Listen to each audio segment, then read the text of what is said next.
Hi అండి, hello, welcome back to my channel Omika talks. So finally మేమైతే మా స్కూల్లో హోలీ సెలబ్రేషన్స్ అనేది చేసేసామన్నమాట. అండ్ సో ఫస్ట్ పిల్లలందరికీ కూడా అసలు హోలీ అంటే ఏంటి and behind the Holi story అనేది అయితే తెలుగు అండ్ ఇంగ్లీష్ బోత్ వెర్షన్స్లో అయితే ఎక్స్ప్లెయిన్ చేశాము.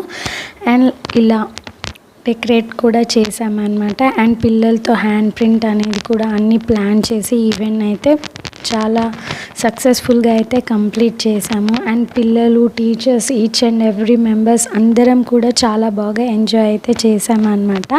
అండ్ హోలీ అంటేనే కలర్స్ ఫెస్టివల్ కదా. సో ఫైనల్లీ అందరి పిల్లలకి కలర్స్ అనేది అప్లై చేసి హ్యాపీ హోలీ అని విషెస్ చెప్పేసి అండ్ అలాగే హ్యాపీ హాలిడేస్ అని కూడా చెప్పాం. జస్ట్ 10 days అనమాట. సో చూసారు కదా, ఎవ్రీ కిడ్ ఫుల్ ఎంజాయ్ అయితే చేసేస్తున్నారు. సో మీరు హోలీ ఎలా సెలబ్రేట్ చేశారనేది నా కమెంట్ సెక్షన్లో షేర్ చేయండి. Thank you for watching.